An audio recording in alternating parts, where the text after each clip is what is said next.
जी, हम लोग यहाँ पर बात करेंगे जो 7 मई से 10 मई कोई नाटक चला है ना ऑपरेशन सिंदूर के नाम से, उसके ऊपर हम बात करेंगे।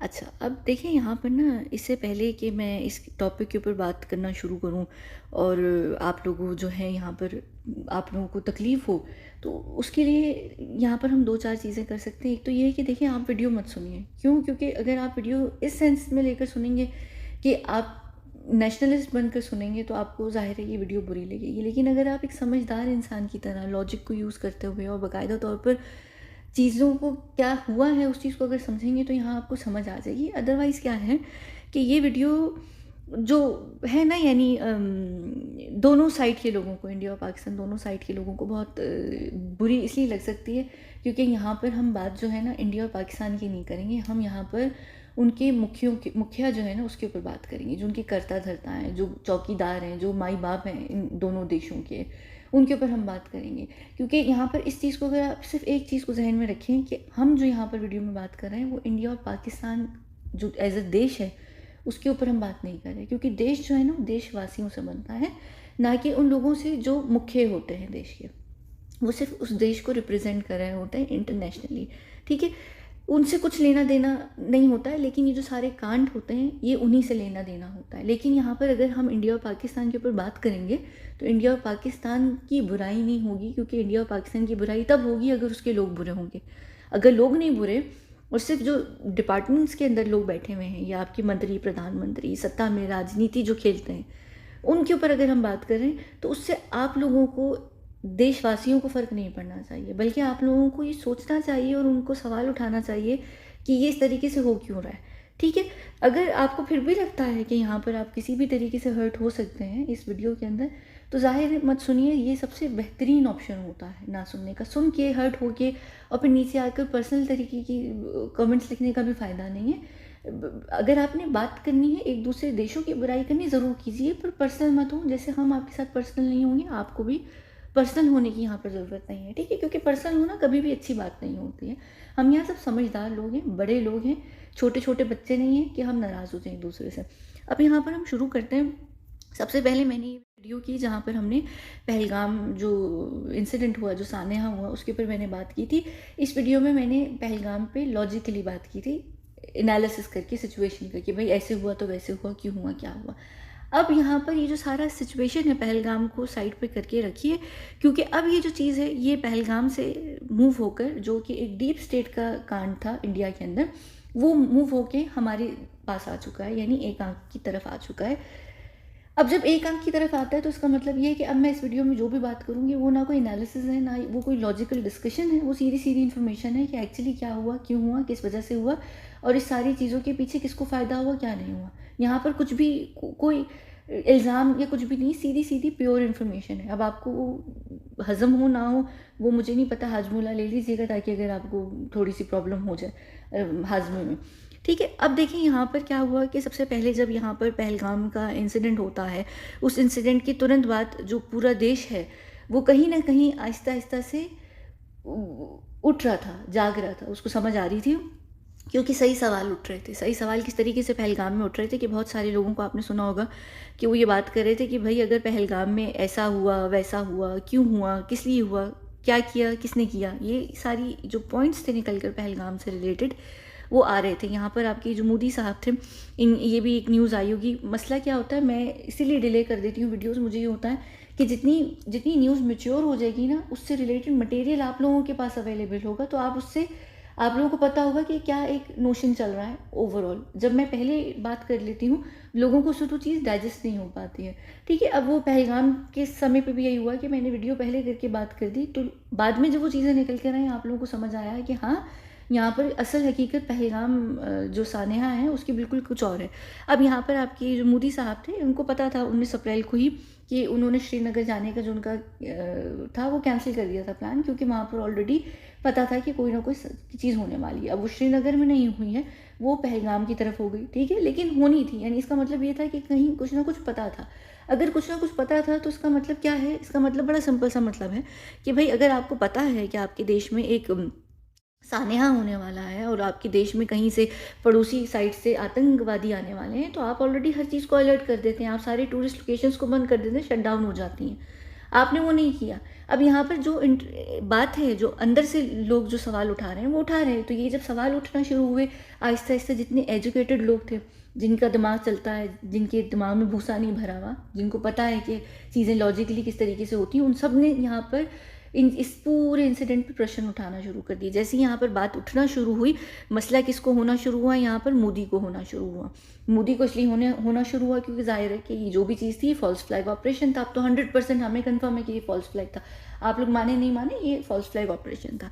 अब क्या हुआ, मोदी को प्रॉब्लम शुरू हो गई, क्योंकि अब यहाँ पर क्या चीज़ ज़रूरी हो गई, यहाँ पर ये चीज़ ज़रूरी हो गई कि अब मोदी से लोग डिमांड कर रहे थे कि हमें न्याय चाहिए।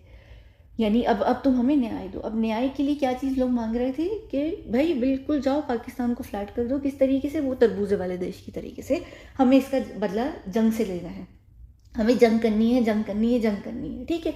अब मोदी को क्या हुआ, अब मोदी को पता चला कि भाई हमें जंग करनी है, और अगर अब हमने जंग नहीं की तो हम फिर क्या करेंगे, मेरा मसला हो जाएगा, मेरे वोटर्स भाग जाएंगे, मेरा पूरा देश जो है वो मेरे अगेंस्ट हो रहा है। तो मोदी साहब ने सबसे पहले काम किया, मोदी साहब उठे और वो रोते हुए कहाँ पर गए, वो रोते हुए गए अपने इसराइल के पास, जो कि एक्चुअली एक दो सुपर पावर्स हैं, एक चाइना है और एक इसराइल है जिसका फ्रंटमैन यूएस है। अब वो जाते हैं इसराइल के पास, अब वो हेल्प मांग रहे हैं, क्योंकि आप कोई भी कांड कर उससे बाहर नहीं निकल सकते। ये मैंने मेरा ख्याल से एक दफ़ा फुटपाथ वाले की में भी कहा था कि जब उससे को कांड हो गया था तो वो भाई लोगों के पास गया था।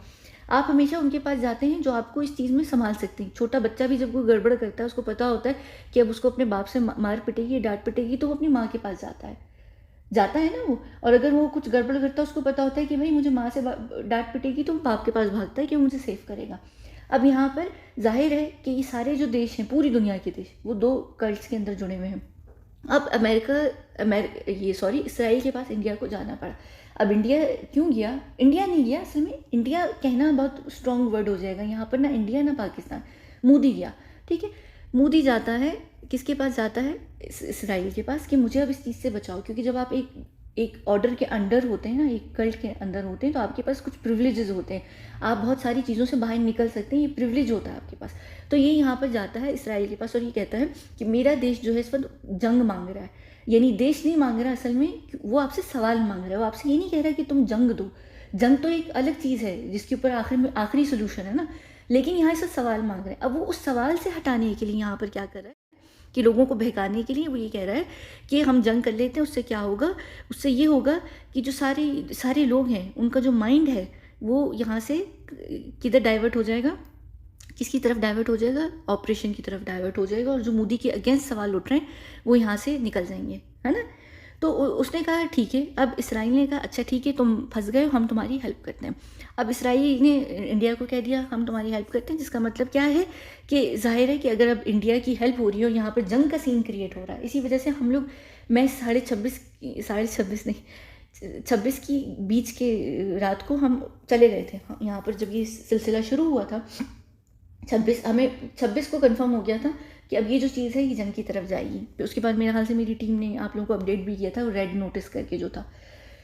अच्छा, अब क्या हुआ इस सीन के अंदर, अब इसके अंदर यहाँ पर इसराइल के पास चले गए। अब इंडिया को जंग करनी है तो इंडिया को पाकिस्तान से जंग करनी है। अब पाकिस्तान भी किसी के अंडर है, तो ये जंग इंडिया और पाकिस्तान की जंग नहीं है, ये दो सुपर पावर्स की जंग है। इसमें दो सुपर पावर्स हैं, क्योंकि चाइना के अंडर जो है वो पाकिस्तान आता है और यूएस के जो अंडर आता है वो इसराइल आता है, यानी इसराइल और यूएस के अंडर आता है इंडिया आता है। अब जब ये चीज़ उठेगी तो वो साइड भी आएगी। अब यहाँ पर कभी भी कोई भी जंगें ऐवी नहीं होती कि लाओ भाई जंग करनी है तो हम अपनी मिलिट्री लेकर जा रहे हैं, हम अपने वेपन्स लेकर जा रहे हैं, जंग नहीं। आप फिर टेबल पर बैठते हैं, प्रॉपर तरीके से डिस्कशन होती है, ये हमारी टेबल होती है, इल्यूमिनाटी की होती है टेबल, जो करंट वर्ल्ड ऑर्डर एक्चुअली होता है उसकी टेबल होती है। अब इस पे यहाँ पे चाइना भी आके बैठता है, यहाँ पे पाकिस्तान भी आके बैठता है। चाइना रिप्रेजेंट कर रहा है पाकिस्तान को इंटरनेशनल हमारी टेबल पर, और इंडिया को रिप्रेजेंट कर रहा है इसराइल और अमेरिका। अब ये लोग कहते हैं कि हमें ये जंग चाहिए और हमें ये जंग करनी है हर हालत में। ऐसे में क्या होता है कि जाहिर है कि जंगें जो होती हैं वो एक एक बिज़नेस होती हैं। ये जंग जो होती है ना, ये कोई नॉर्मल सी चीज़ नहीं होती है। इसमें ऐसी कोई लोगों की मौत नहीं होती। यहाँ पर एक प्रॉफिटेबल बिज़नेस होता है। मैं हमेशा ये कहती हूँ कि दोनों तरफ की जो जंगें होती हैं उसमें दोनों तरफ के लोगों को पता भी होता है और दोनों तरफ बहुत सारा पैसा भी बनाती हैं, क्योंकि ये जंग जो होती है व्यापार के तौर पर ली जाती है, युद्ध के तौर पर नहीं ली जाती। युद्ध जो है ये सिर्फ हमारे दिमागों में डाल दिया जाता है, जिससे हम एक दूसरे की गिरबान नोच नोच के और हम कर रहे होते हैं पड़ोस देश और पड़ोस देश या फिर हिंदू मुस्लिम या XYZ, ये हम बेवकूफ़ बन रहे होते हैं या हम चूतिया बन रहे होते हैं। अच्छा, अब यहाँ पर क्या होता है कि इंटरनेशनल टेबल पर यहाँ पर आकर बैठते हैं और यहाँ पर ये डिस्कशन शुरू होती है कि अब हमने ये युद्ध करना है। अब ये युद्ध, क्योंकि करंट वर्ल्ड ऑर्डर जो है वो इसराइल US का है, तो जाहिर है चाइना उस वर्ल्ड ऑर्डर की तरफ से कोई भी रिक्वेस्ट का पालन करेगा। अब चाइना भी कोई सगा नहीं है पाकिस्तान का, ठीक है, लेकिन यहाँ पर अभी किस तरीके से खेल खेला जाएगा, इस तरीके से यहाँ पर खेल खेला जाएगा कि अभी इस टेबल पर आकर बैठ गए। अब यहाँ पर डिस्कशन क्या होती है कि इसराइल और इंडिया जो है, इसराइल और अमेरिका जो, वो कहते हैं कि हम इंडिया के लिए हमने जंग करवानी है। पाकिस्तान जंग के लिए क्यों तैयार होगा जब पाकिस्तान ने वो ऑपरेशन पहलगाम, वो अटैक पहलगाम में किया ही नहीं है, तो पाकिस्तान क्यों आएगा जंग के अंदर। अब पाकिस्तान को अगर वहाँ से खेलना है तो पाकिस्तान को आपको कुछ ऑफ़र करना पड़ेगा, कुछ ना कुछ ऑफ़र करना पड़ेगा कि भाई आप पाकिस्तान को यहाँ पर कुछ देंगे, तो पाकिस्तान कहेगा अच्छा ठीक है मैं फिर जंग करता हूँ। अब पाकिस्तान जंग इसलिए करेगा क्योंकि यहाँ पर हम भागते हैं, कहाँ पर है वो पाकिस्तान का ये चूतिया आदमी, ये PM उसका नवाज़ का भाई है, मुझे उसका नाम भी अभी याद नहीं है, खैर। तो ये भूखा इंसान है, ये इसका यहाँ पर ये मतलब नहीं कि पाकिस्तान भूखा है, ये भूखा इंसान है। अब इसके मुंह में फीडर चाहिए इसको, इसके मुंह में आप कोई लड्डू दे दें या दूध की बोतल दे दें, ये तैयार हो जाएगा पूरे के पूरे पाकिस्तान को पेलने पे। ये कहेगा तुम पूरा पाकिस्तान ले लो, मुझे दे दो पैसे। इनको क्यों पैसे चाहिए होते हैं यहाँ पर, क्यों? क्योंकि ये जो पाकिस्तान की जो राजनीति है ना, जो पूरी पाकिस्तानी पॉलिटिक्स है, उसके अंदर ये जितने सो कॉल्ड मंत्री और प्रधानमंत्री और मुख्यमंत्री XYZ ये लोग आते हैं, ये सबसे पहले काम अटैक क्या करते हैं, पाकिस्तान की तिजोरी पर अटैक करते हैं। उसमें जितना पैसा होता है ये अपनी पर्सनल जेबों में भरते हैं और ये निकल जाते हैं। ये इधर उधर शेल कंपनीज खोलते हैं, फलाना ढिमकाना खोलते हैं, बड़ी बड़ी वेकेशंस करते हैं और बात ख़त्म। अब जब पिछली पार्टी जाती है और नई पार्टी आती है, तो तिजोरी जो होती है पाकिस्तान की वो पूरी खाली होती है। तो इन लोगों को अपनी जेबें भरनी होती हैं। अब ये जेब भरने के लिए क्या करते हैं, बोली लगाते हैं देश के टुकड़े की, देश के लोगों की, देश के रिसोर्सेज की। अब इसमें उनको पता है बहुत अच्छे तरीके से अमेरिका को, क्योंकि अमेरिका के अंडर रह चुका है पाकिस्तान, उनको पता है कि पाकिस्तान इंतहाई नीचे के लेवल का देश है, उसको सिर्फ पैसा चाहिए, मुँह में पैसा भरो, बात ख़त्म, कुछ भी करवा लो पाकिस्तान से। तो यहाँ पर क्या होता है, पाकिस्तान को ये कहा जाता है कि हम तुम्हें यहाँ पर क्या देंगे, पैसा देंगे। तो जो प्राइम मिनिस्टर साहब है वो कहते हैं 100 बिस्मिल्लाह, ये ले लो पूरा पाकिस्तान तुम्हारा इस वक्त, यानी पाकिस्तान के लोग जहाँ जो करना है करो, हम तुम्हारे साथ तैयार हैं। अब बात आती है आर्मी की, ये जो आर्मी जिसकी पूरी पाकिस्तान के साथ नारे लगा रहा है और बड़ा खुश हो रहा है, हमारी आर्मी फलाना ढमकाना। आर्मी को इशू किस बात का था, आर्मी का इशू ये था पाकिस्तानी आर्मी क्यों इस युद्ध में आई और उनको क्यों हुआ। उनको ये पता है कि जो इस वक्त पूरा का पूरा पाकिस्तान देश है वो आर्मी के अगेंस्ट है। 2 सालों से 2023 के अगस्त में, मेरे ख्याल से फर्स्ट वीक के अंदर या शायद थर्ड वीक के अंदर, मुझे याद नहीं, जब इमरान खान को पकड़ा था, आर्मी ने किया था। फिर जब इमरान खान को लेकर गए थे तो इमरान खान ने जब आकर वहाँ से बात की थी तो इमरान खान ने कहा था कि यासिर मुनीर जो चीफ है आर्मी का, ये मुझे पीछे से मरवाने में लगा हुआ है। तो पूरा जो इस वक्त का पाकिस्तानी यूथ है ना, यूथ पढ़ी लिखी यूथ, एजुकेटेड लोग, वो इस वक्त पूरे पाकिस्तानी आर्मी के अगेंस्ट हैं। तो इससे क्या फ़ायदा होना था, उनको ये पता था कि चाइना हमारे साथ है और चाइना ने कहा कि तुम लड़ो, हम तुम्हारे साथ हैं, तुम लोग ये जंग जीतोगे, हर हालत में जीतोगे। आर्मी कहती है ठीक है हम ये जंग लड़ेंगे, क्योंकि अगर हम ये जंग लड़ेंगे इससे हमें ये फ़ायदा होगा कि जो पाकिस्तानी यूथ है वो हमारे पक्ष में आ जाएगी। वो ये भूल जाएगी कि हम एक्चुअली इमरान खान के साथ क्या कर रहे हैं। और इमरान खान बहुत इंपॉर्टेंट लीडर है, ना सिर्फ पाकिस्तान के लिए बल्कि पूरे आपके सब कॉन्टिनेंट के लिए। इमरान खान एक ऐसा एक ऐसी बड़ी एग्जाम्पल बन सकता है पॉलिटिशियंस के अंदर, जो कि वो पूरी साइड्स नहीं जाती है, ना चाइना वाली ना US इसराइल वाली, क्योंकि ये पॉलिटिशियन जो है ये लीडर बनता है, ये पॉलिटिशियन नहीं बनता। इसका टाइटल आप ज़रूर उसको पॉलिटिशियन कह सकते हैं, ये मेन बंदा लीडर है। लीडर नहीं चाहिए दोनों साइड के लोगों को, क्योंकि जो लीडर होता है वो लीड करता है, वो देश के लिए, अपने लोगों के पक्ष के लिए खड़ा होता है। आप जिस इंसान को मैनिपुलेट नहीं कर सकते, आप उसको पीछे केज में फेंक देते हैं कि जाओ भाई तुम भाड़ में, तुम हमारे किसी फ़ायदे की नहीं हो। जब तुम किसी फ़ायदे की नहीं हो और तुम हमारे एजेंडा पे चलोगे नहीं तो हमें तुम चाहिए क्यों, तो उसको निकाल के फेंक दिया जाता है चाय में से मक्खी की तरह। तो ये यहाँ पर हुआ। तो पाकिस्तानी आर्मी को क्या हुआ भाई, पूरा देश जो है इस वक्त वाह वाह करने लग जाएगा, जो कि एक्चुअली हुआ भी है, ठीक है ना।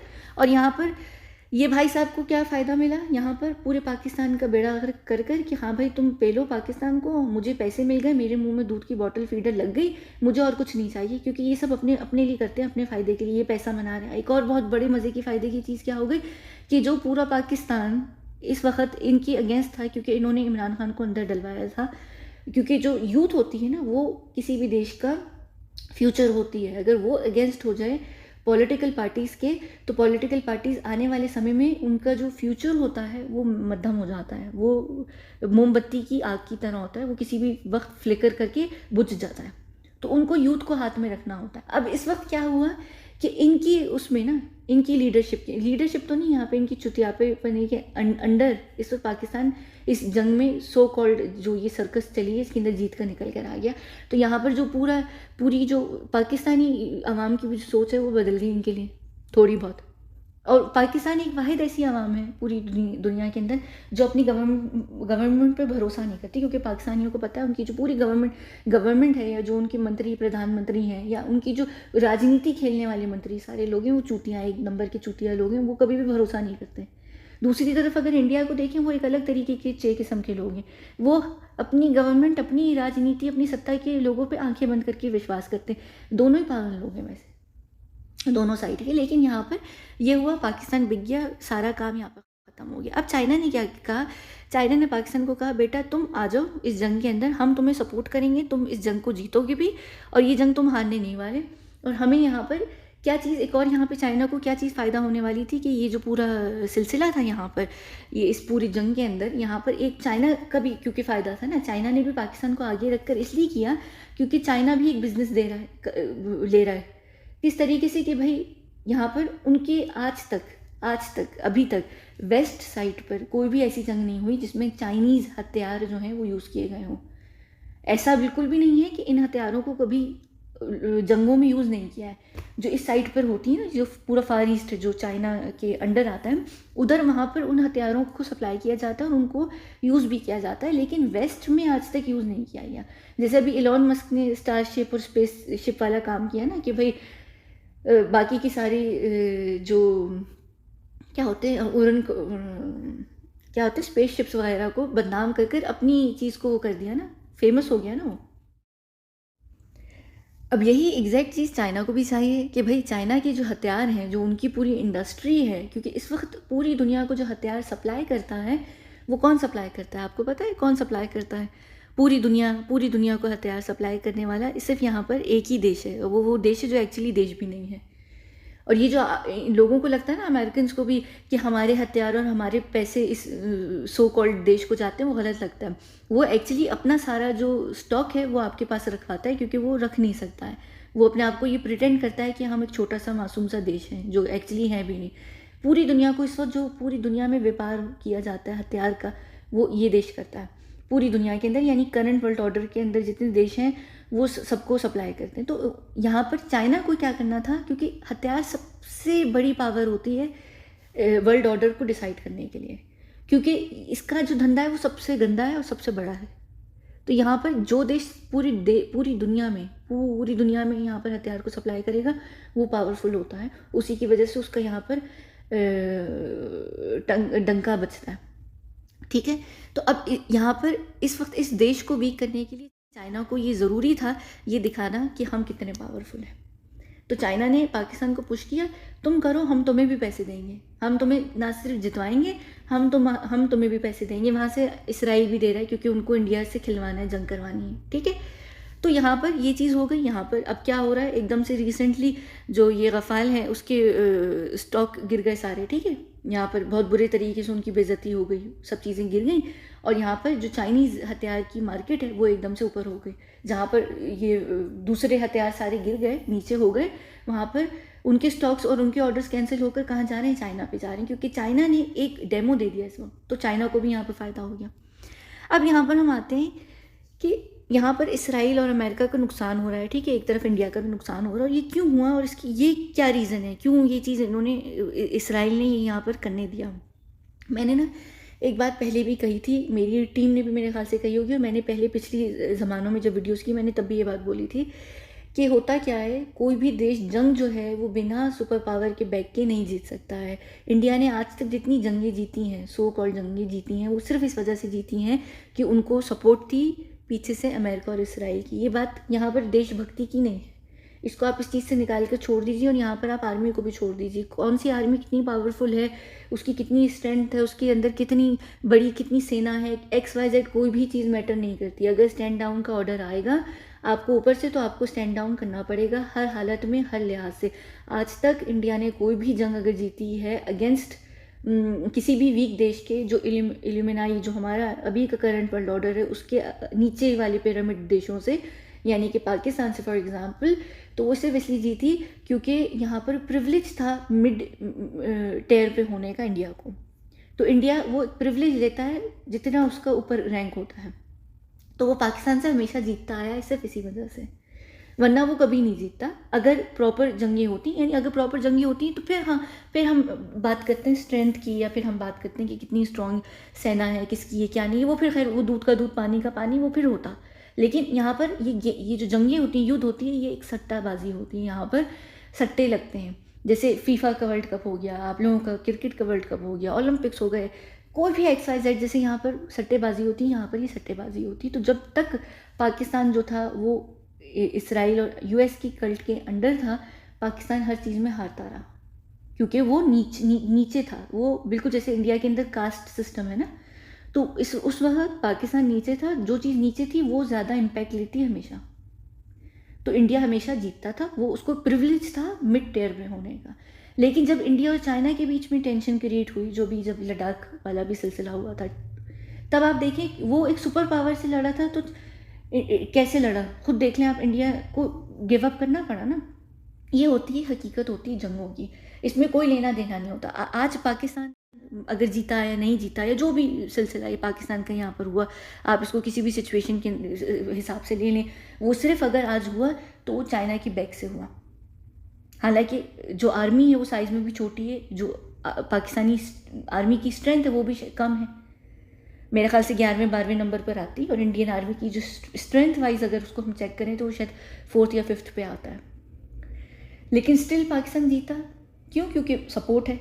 ऐसा नहीं है कि अगर हम face to face Indian army और पाकिस्तानी आर्मी को करें तो दोनों हर वक्त हारेंगी या दोनों हर वक्त जीतेंगे, ऐसा नहीं होता है। अगर फेयर युद्ध हो या कोई फेयर क्रिकेट मैच हो या वर्ल्ड कप हो, तो फिर अंडरडॉग्स भी कभी कभी जीत जाते हैं। ऐसा नहीं होता है, क्योंकि हर वक्त हर कोई बुरा या अच्छा नहीं हो सकता है, टाइम होता है। अब ऑस्ट्रेलिया क्यों हर वक्त क्रिकेट मैच जीतता रहता है, उसके पीछे रीज़न होते हैं, सट्टेबाजी होती है। तो यहाँ पर ये जो चीज़ें होती हैं ये ऐसी होती हैं। यहाँ पर इसका कोई असली मतलब नहीं होता। अब यहाँ पर ये चीज़ क्यों हुई, और इंडिया क्यों पिला इस वक्त इस पूरी जंग के अंदर, ये जो हुई, इसके पीछे यहाँ पर आपको जाना पड़ेगा पीछे। मैंने 3 साल पहले वीडियोस की हैं जब मैंने बात की थी कि इंडिया इस वक्त बहुत क्रिटिकल सिचुएशन में है, और वो किस तरीके से क्रिटिकल सिचुएशन में है कि इंडिया दोनों साइड्स पर है। इंडिया दोनों तरफ है। इंडिया एक तरफ चाइना वाली साइड पर भी है, वो जो ब्रिक्स वगैरह और वो सारी चीज़ें चल रही थी। इंडिया 2 कश्तियों का सवार था, मैंने ये बात पहले भी कही थी, ठीक है। उसको ऑफ़र आई थी, लेकिन इंडिया ने उस साइड पर जाने से मना कर दिया था। क्यों मना कर दिया था? इंडिया ने कहा था कि मैं पाकिस्तान से नीचे नहीं आऊँगा। अगर मैं कल्ट में आता हूँ चाइनीज़ साइड पर, मेरी ईगो का इशू है, मैं वहाँ पर नहीं आऊँगा। मैं सारी उम्र इस साइड पर पाकिस्तान से ऊपर रहूँ, तो मैं इधर आके पाकिस्तान से नीचे नहीं आऊँगा, ठीक है। लेकिन स्टिल वो अपने जो चांसेस थे उनको वे कर रहा था ना, कि देखते हैं। और मैंने ये बात पहले भी बोली थी, अभी पहले वीडियोस में भी बोली थी। दूसरी तरफ यहाँ पर जो इंडिया था वो पाकिस्तान, इसराइल और अमेरिका के अंडर ऑलरेडी था। अब 2 कश्तियों में सवार होने का जो इशू था वो यहाँ पर दोनों जो ये कल्ट ग्रुप्स हैं, दोनों अमेरिका और US, यानी सॉरी अमेरिका और US तो सेम है, सॉरी इसराइल और चाइना जो है, उन दोनों को यहाँ पर उन दोनों की ईगो हर्ट हो गई कि हम सुपर पावर्स, इंडिया को चाइना ने ऑफ़र दी और अमेरिका ने सारी उम्र उसको सेव करके रखा, और इंडिया बीच में आ गया। तो यहाँ पर क्या हुआ, दोनों जो सुपर पावर्स हैं उनकी ईगो हर्ट हो गई। अमेरिका को ये हुआ, US यानी इसराइल अमेरिका को ये हुआ कि भाई कैसे हिम्मत की इंडिया ने हम पे किसी और को फौकियत देने की। कैसे जिसको हमने सारी उम्र पाला, जिसको हमने सारी उम्र कटोरे में दूध रख के दिया और हमने उसको सारी उम्र पुछ पुछ किया, आज वो ज़रा सी बेहतर ऑफर में वहाँ चाइना की तरफ निकल रहा है। वो चाइना ये कह रहा है कि भाई हम तुम्हें ऑफ़र अच्छी दे रहे थे, तुम ये डिसाइड करने में भी टाइम क्यों लगा रहे हो, हमारी तरफ से अच्छी ऑफ़र आ रही है, तुम्हें हमारी साइड में आना चाहिए। अमेरिका इसराइल ये कह रहा है कि भाई ऑफ़र आ रही है, तुम ऑफ़र में सोच भी क्यों रहे हो, तुम उसी वक्त शट डाउन करो।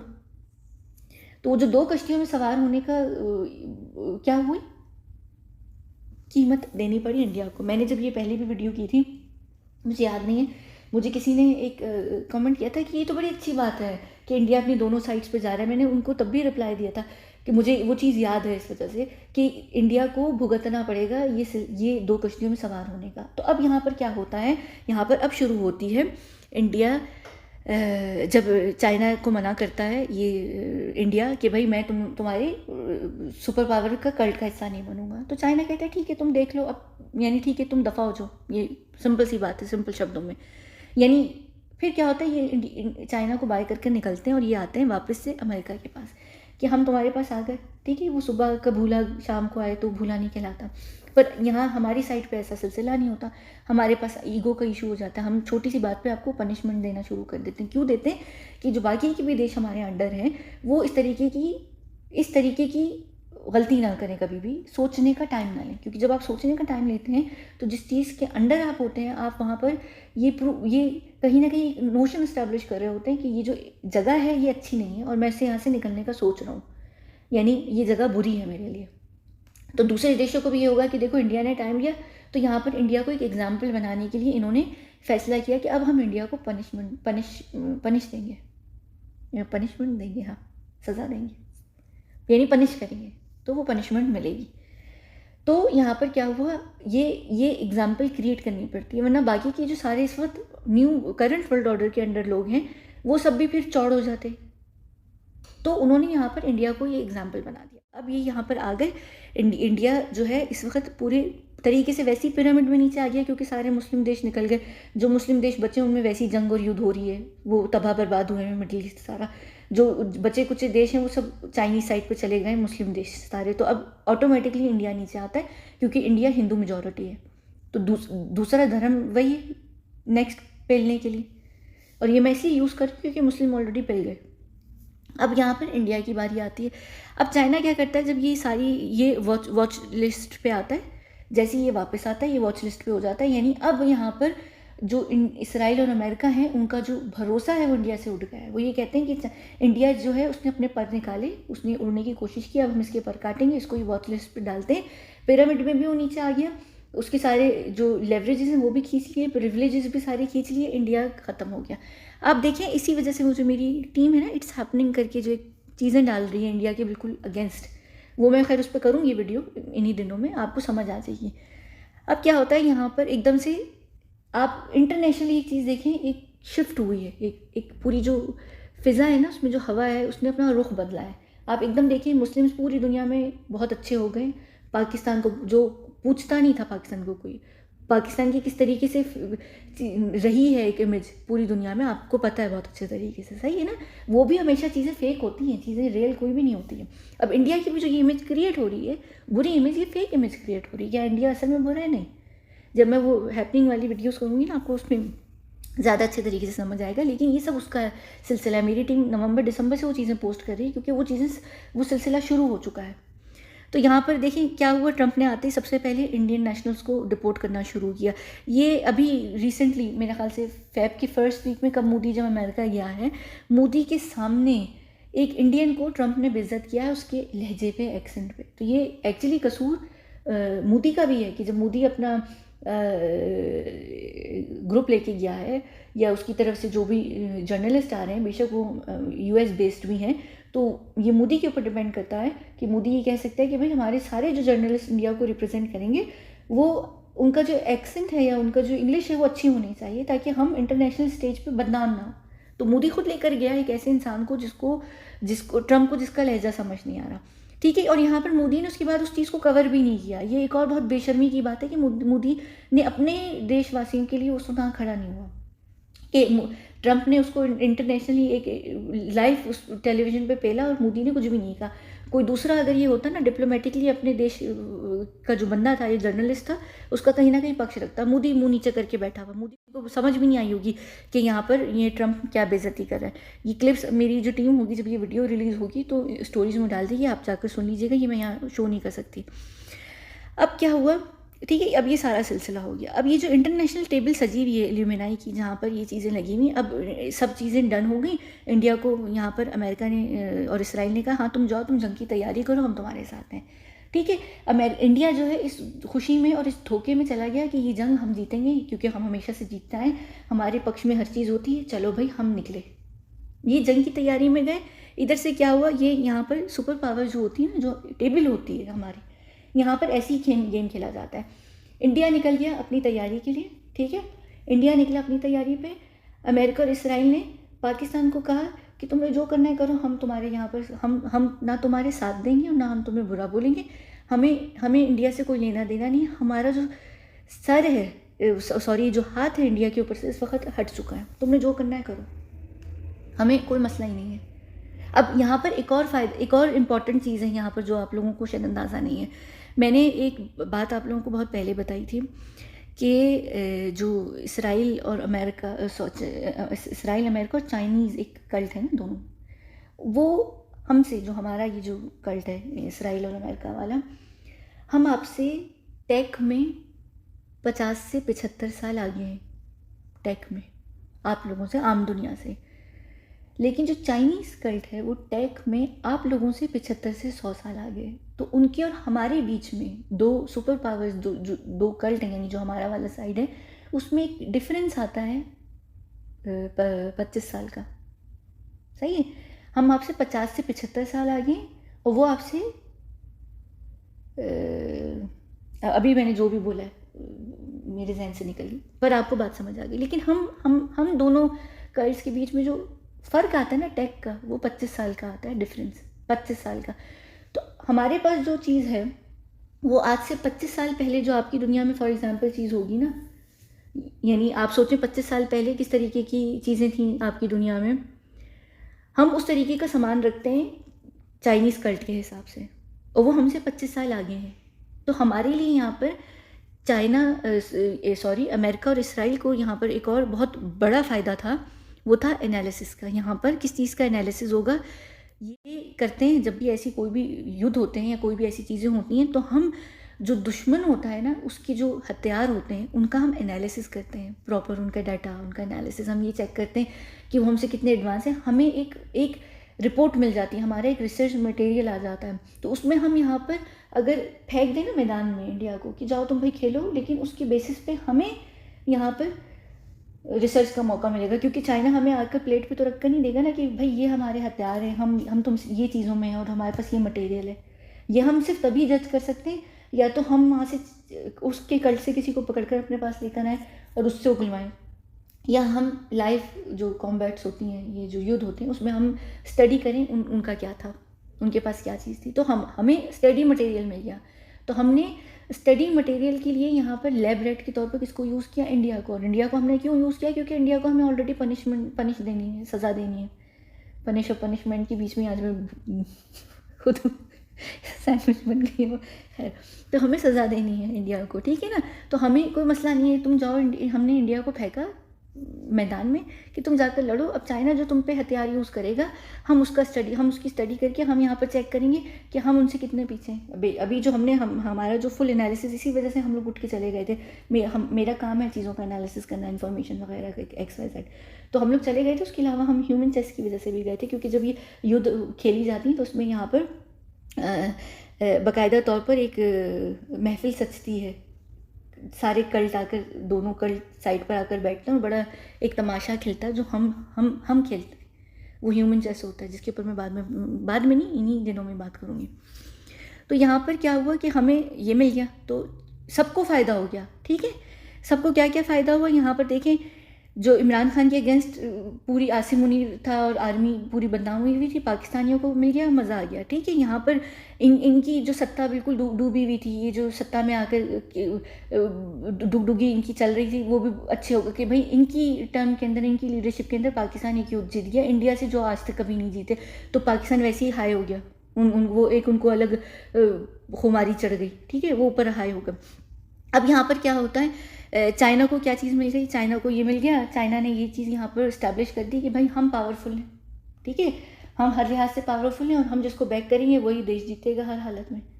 और चाइना को क्या एक और चीज़ मिल गई, उनके जो हथियार हैं वो पावरफुल साबित हो गए। किस तरीके से, कहाँ गए उनके हथियार, ये रहे, वो भाई पूरी दुनिया इनको ऑर्डर्स देगी, इनको बिजनेस भी मिल गया। और अगर इनको बिजनेस मिलना शुरू हुआ तो ये जो पूरी हथियार